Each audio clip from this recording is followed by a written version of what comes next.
What do you think is happening in the Lakers front office right now as we're sitting here? BJ Armstrong. Wow, the Lakers.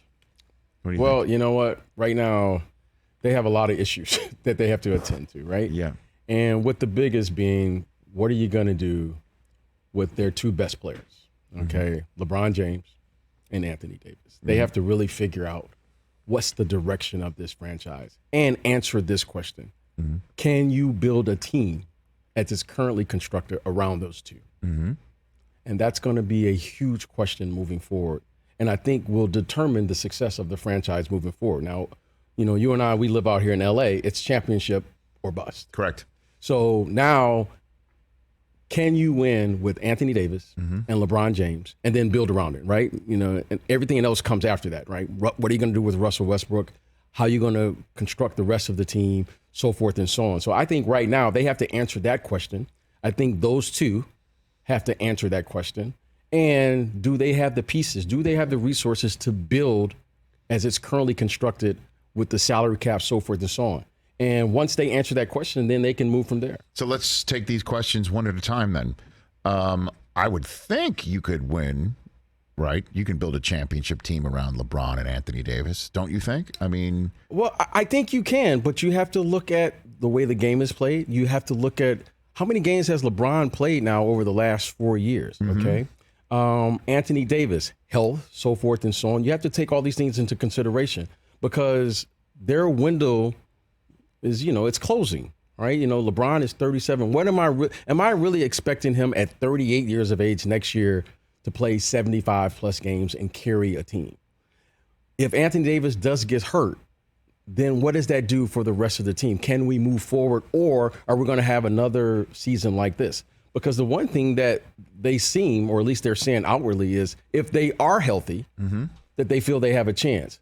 However, when that window begins to close and your room for error isn't as large anymore. So I think they have to really consider how many more players are they going to need to get them through the regular season so that those great players, right? LeBron James is still one of the elite players. Yes. Anthony Davis is still an elite talent, but they're going to need other players to get them through the regular season. If there's anything that I think they miscalculated is they got to play the regular season before those experienced players can come to the plate and be what they are. I think that's what was the miscalculation this season. Yeah, that pesky thing called an 82-game schedule. Yes. That you have to get through. Absolutely. And they, honestly, I mean, you've got to really try to not make the play-in tournament. Right. I mean, like, to be one of those 10 teams. When I say, I mean, like, you take a look at the 10 teams that didn't make the playoffs. Some of them were just tanking. They were tanking. You knew they were tanking. You knew, or certainly when Damian Lillard went out, you knew the Blazers were pulling the plug on stuff.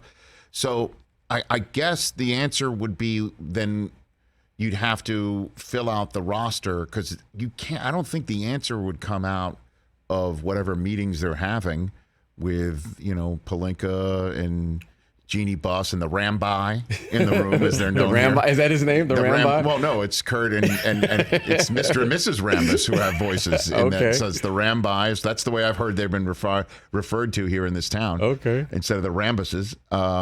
So I find it hard to believe that the answer would be like, yeah, we got to break it up, because that would mean Anthony Davis goes. They're not going to tell LeBron we're done here, right? Certainly when he's going to break Kareem's record.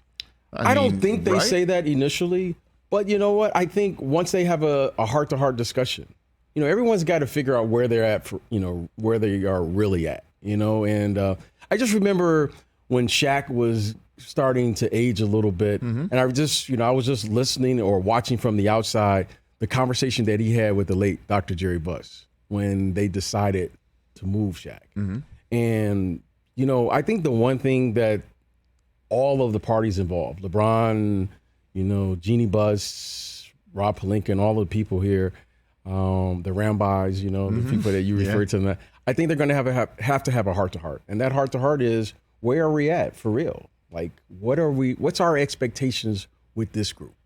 What's our expectations with LeBron at this stage? What's our expectations with Anthony Davis? And then commit to that, right? Because the one thing that's missing right now is, You know, we live out here and we see it, like, who's leading this? You know, you'll hear this group, that group, what have you. I think one thing they need right now is someone to step up and lead. And whatever that is. Front office, you mean? Front office, player, wherever that leadership is going to come from. It's not LeBron? You don't think it's LeBron? Well, I think it's LeBron, but everyone's going to have to be accountable for the success of the group. So whoever that is, if it's going to be LeBron, okay, then let's live with the decisions that we make. But right now, you can say, you know, we hear different things living out here and, you know, being in the media, so forth and so on. So I think right now they have to have a heart-to-heart, figure out, you know, what they're going to do and commit to it and live with the results of it. And then whatever that is, then at least you and I'll know who to point the finger at the end of the season. Hey, you watched all the way to the end. Thanks for that. Watch more right here.